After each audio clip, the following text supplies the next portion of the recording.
Cinemawars. I'm your host, Alex Elmer. Joined by me is Luke Reviews, and today we have a great movie debate to bring to you all. The prompt being, what movie villain is actually the hero? Luke, how are you doing today, and how excited for you for this fun and unique prompt?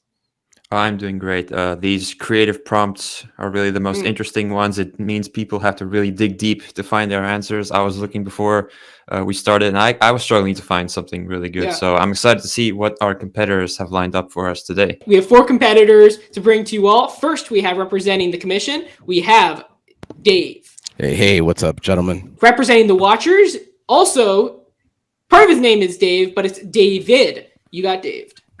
Hey, is it handsome in here, or is it just me? Now, representing the 5 angry men, we have Jacob the Package Cunningham.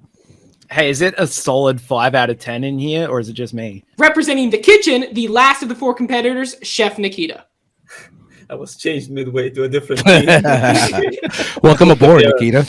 It's good to be with the villain connoisseurs here. These 4 competitors will be debating the prompt, which movie villain is actually the hero? But for the people at home who don't know the rules, Luke, what do we have in store? Number 1, there will be 3 rounds: the opening statement, the rebuttals, and the closing statement.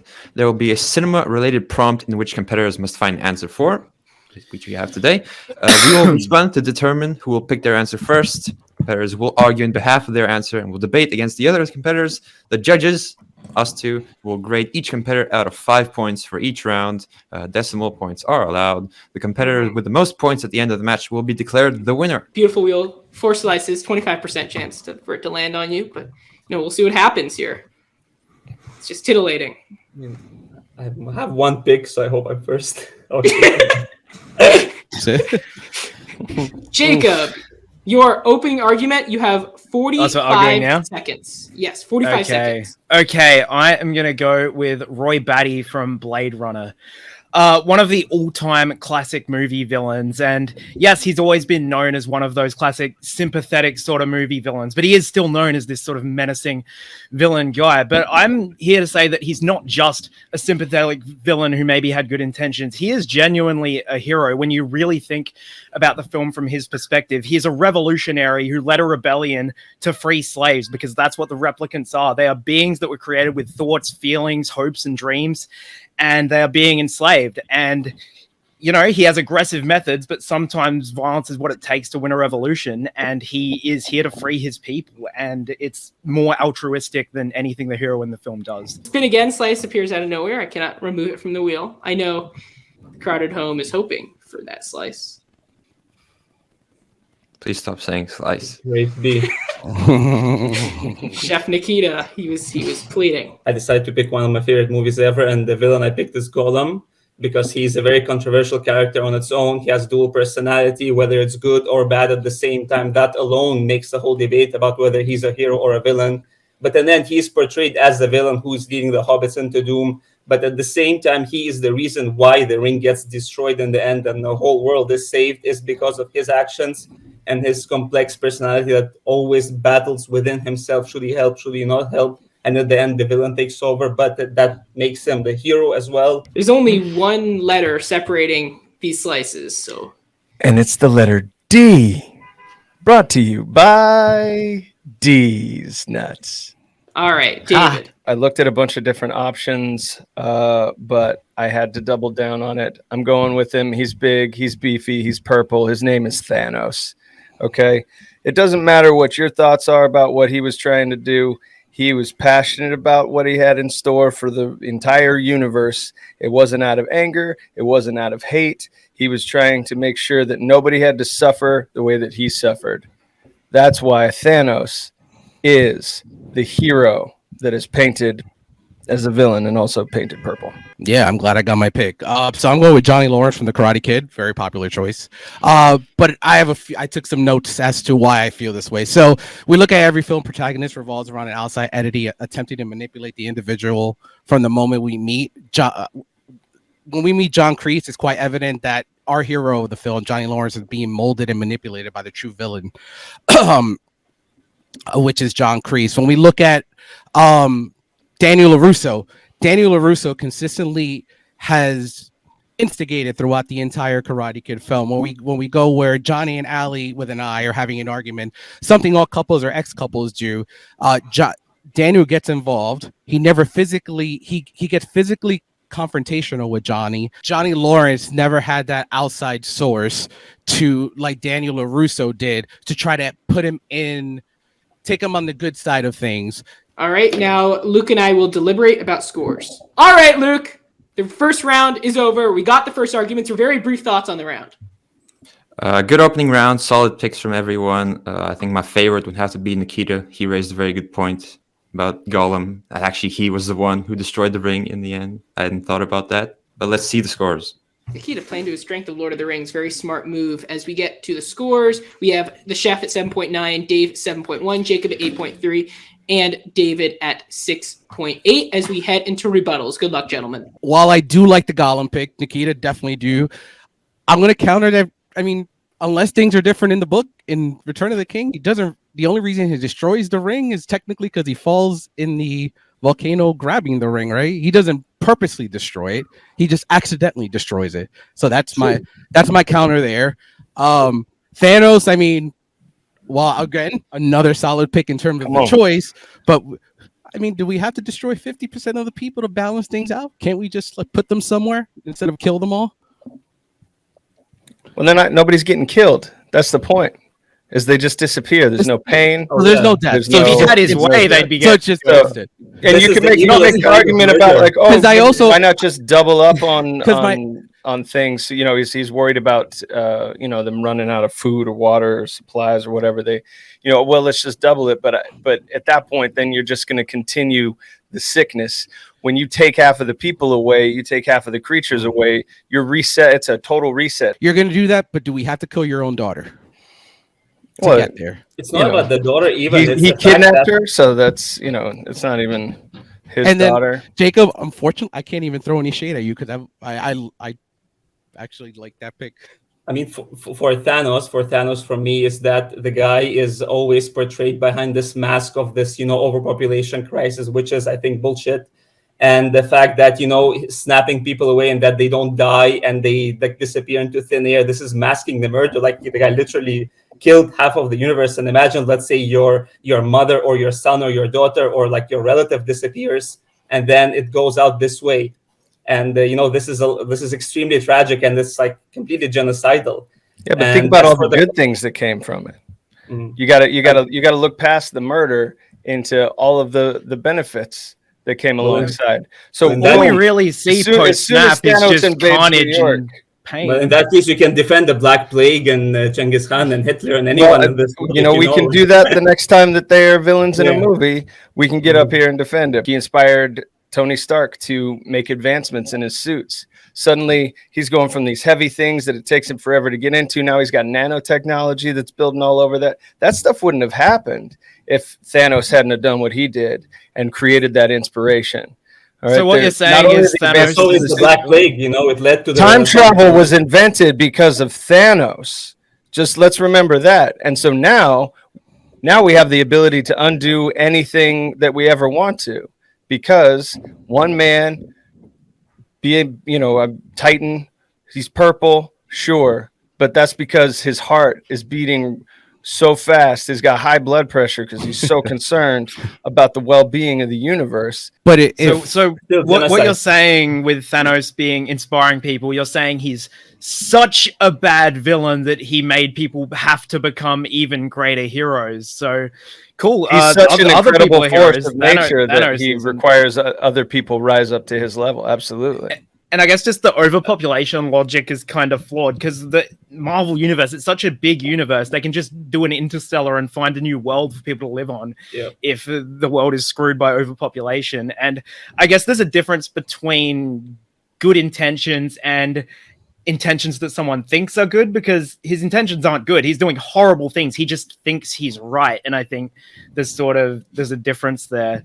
Yeah, but he's unwavering in that thought. I mean, that's your opinion, is that what he thinks he's doing is bad, but that's all from the perspective of the person that's moving forward. He believes wholeheartedly in what he's doing. Who's to say that the majority of the 50% that remains are just going to make things worse? They may be bad individuals. They may be evil individuals. And with Thanos' mindset, are we going to just do it again and get rid of another 25%? And then if that 25% is just as bad. We're gonna get rid of everybody, and Thanos is gonna be by himself and in this world, just Yeah, as a farmer. he said as much. That he was next time he was going to snap and reduce the entire universe down to a single atom and start over altogether, because he saw the broken system. And I guess Jacob, I mean, I was thinking of like, Mhm. I do agree with your point, but I mean, if we look at the whole if Decker is a replicant, so your choice essentially is destroying his own kind, attempting to kill his own kind. Well, I So said that's the- nothing about Deckard being a replicant. That's a conjecture that maybe wasn't confirmed until later. So I don't know if it's relevant, but yeah, anyway, I think we've been talking about Thanos for too long, guys. Yeah, let's Yeah, exactly. let's That's talk because he's the best I totally choice. There's care. nothing wrong with it. Like, yeah, let's start taking a big shit on Johnny Lawrence, okay? I wanted Well, to okay, defend Johnny- my point for Dave. The douchey Yeah, rich yes. kid. Gollum Going kid. did fall into the volcano. Of course, he got pushed by Frodo, but at the same time, he's the reason. After Frodo has taken the ring, he bit it off. And I'm not even talking about all the previous elements where he led them through. He was conflicted the entire time, as I said in my opening, whether he should be good or bad, because the ring has tortured him for years, and the attachment with him and the ring is much stronger than the movies show, because it's so deep that he's been tortured. He hates the ring, he loves the ring, and at the end he ends up destroying it, which is kind of poetic at the same time. But he does save the world, because Frodo is marching out there all invisible, and Nazgul are there to snatch him up and take him to Sauron. And if not First, for Gollum didn't it's destroy the the way. ring. We need to start getting Yeah, away I- from that I'm point there. and trying to empower this little fishy man. He did had not- any his sort of intentions were intelligence. not to destroy the ring. Slander. That dude was addicted to a tiny little circle and couldn't get over it. He bit somebody's finger off and To then get that fell into what killed the ring was the fire. That was the only Yeah. thing that could kill. Was the reason that they were there. He Well, killed what himself. What killed the people was not Thanos, it was the Infinity Stones and the glove. Using that Exactly. logic, I mean, yeah. Exactly. Thanos used Thanos Thanos did it intentionally. Gollum Gollum accidentally saved the world. He didn't You know, accidentally if save you, the you world. can't be. He What are you an? literally took the What ring. is he? The accidental hero? I don't If, think- at I don't best, see it. Gollum villain, is he's an not the hero. ambiguous, morally grey character in that And his physically his only conflict is I want the ring, but it's consuming me. I don't know if I want the ring or not. He's not concerned with saving the world. He's not concerned about the ring's power falling into the wrong hands. Yes, he's sympathetic and he's tortured, and it's not his fault the way he is, but I don't think he's acting altruistically or heroically. And I guess moving to Johnny We're not Lawrence. talking about altruism here. Sorry, but same thing for you. The guy is not being altruistic. He just wants to, let the replicants escape, start a slave rebellion. And if you look from his point of view, yes, he is helping his kind. But if you're looking from the people's point of view, I mean, they created these machines. It's like if your appliances begin rebelling, or like, let's say your Tesla says, you know what, it's enough of slavery and driving people. Let's all go kill everyone. And then Teslas we're don't gonna have say, you know what, feelings. the Teslas had a point. I mean, look, but so obviously we don't have robots yet. But at the same time, we have these robots that are getting nationalities, and naturally we're worried about that.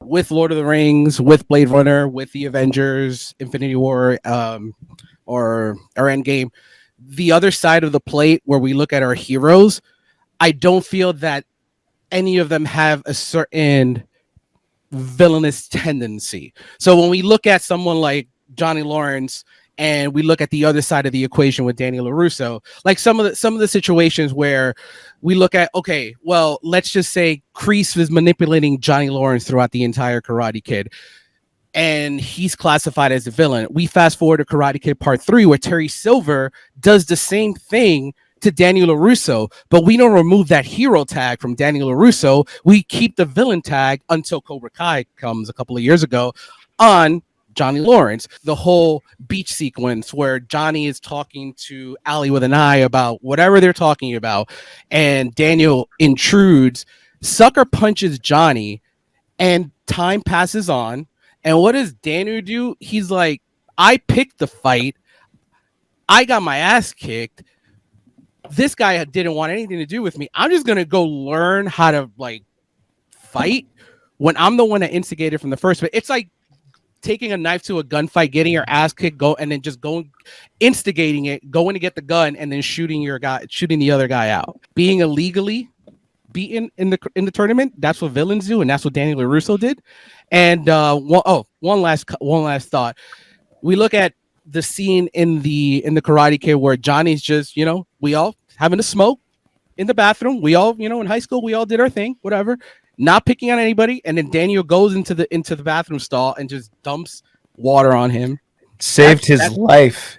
Okay, he could have become a smoker. He could have developed lung cancer and eventually died. So pretty sure that he should have been thanking Daniel. The real LaRusso villain of the instead Karate of Kid is Big chasing him Tobacco. down. I don't know, Okay, man. I mean, and beating him up, and then attacking a geriatric Chinese man. technically, Japanese the geriatric, man? Okinawan? the geriatric Chinese man technically committed child abuse and beating these kids up.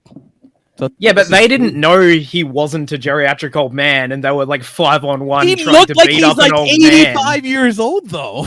Like Exactly. And Yeah, but they didn't. kept trying to And hit him. they are looking at this They could- 85-year-old man. look, So, oh, we're they going to beat coulda- the shit out of this guy. Like, At any Jesus point, Johnny Christ. could have used his words, okay, and resolved the situation, but he didn't. But did he chose Daniel? violence. Daniel The chose Word Kid would violence be a good first movie. by Look, sucker punching. Daniel's Johnny. from New Jersey, and I don't know if So you am know I. anybody from New Jersey, I know but myself. people from New Jersey are broken inside. I am not broken and not from New Jersey.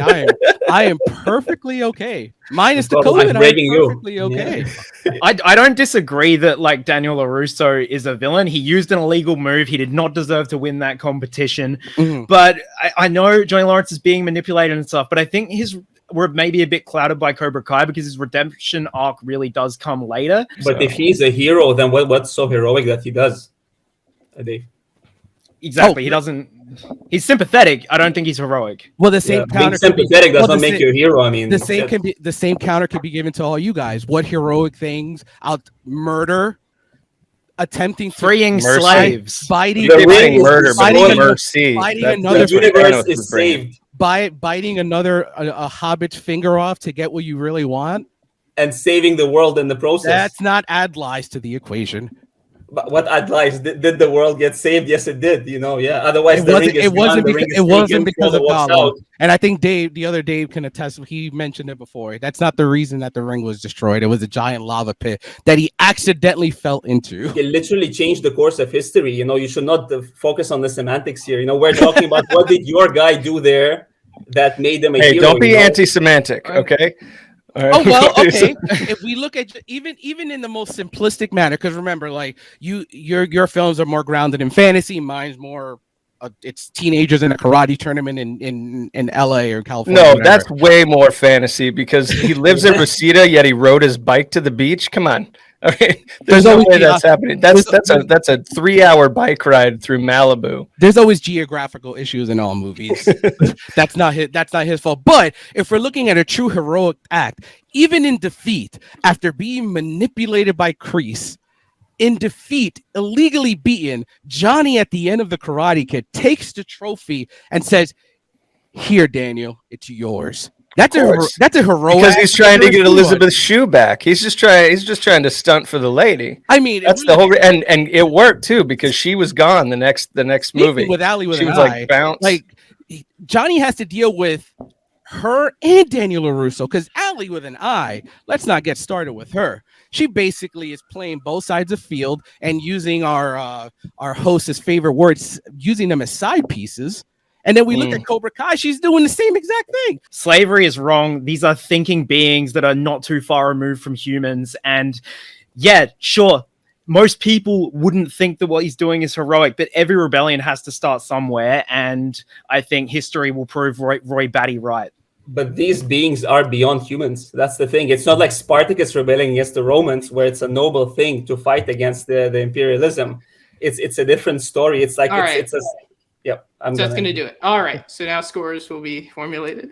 End of rebuttals. Your brief thoughts. A solid rebuttal round, always the one where the points are won and or lost. Luckily for everyone, I think the points were definitely won. Lots of great back and forths. So I think it should be a good conclusion.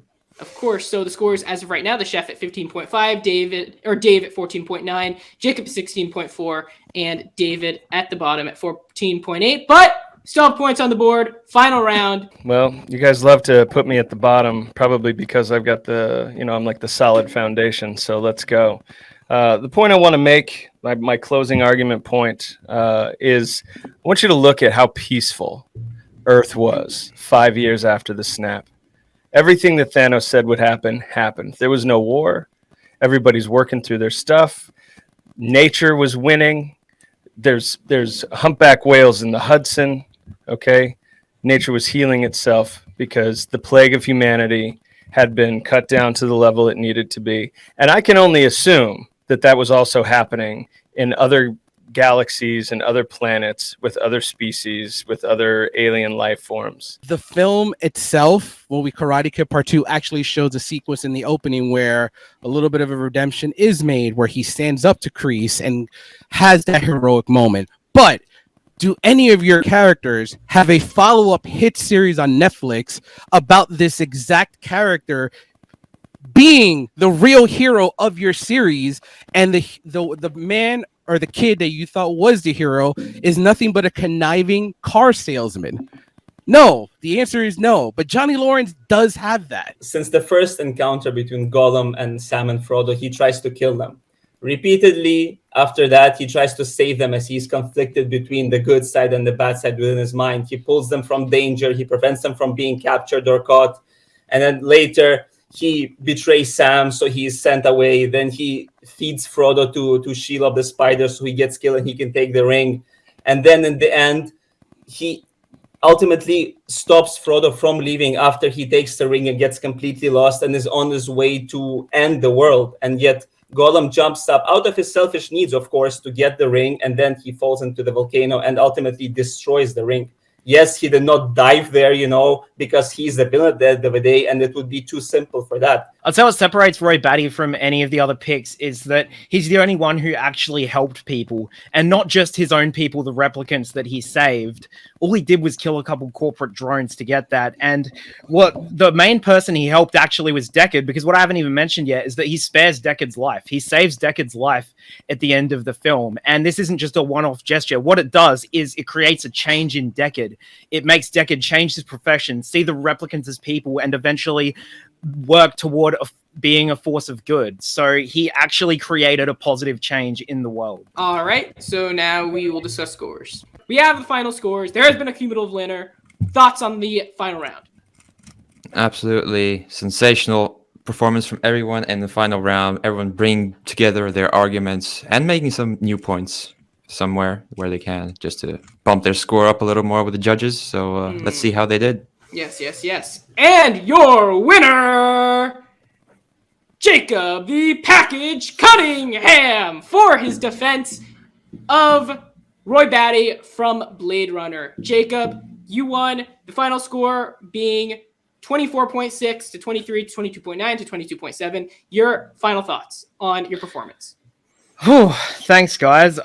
This really means a lot because I haven't been doing so hot in trivia lately, so it's glad to know that I've still got it over here in Cinema Wars and to get some much-needed points on the board for our faction. But no, thanks. Congrats to my opponents. Dave especially is someone, I respect you all, but Dave is someone I really respect in this division, so to beat him is genuinely a true honor, and these were all great picks, and I'm really glad that I got to go first because this is the one pick that I was really, really passionate about. I wouldn't pick anyone different. This is a great match. I wish I wasn't coughing the entire match to disrupt you guys, but no, this is a great match. Congrats to Jacob, well-deserved win. I'm always happy to jump in here and say ignorant things to you guys, so thanks again for having me, and always happy to take the tough route and defend Purple Hitler. And hopefully everyone understands now that the lava did not kill the ring.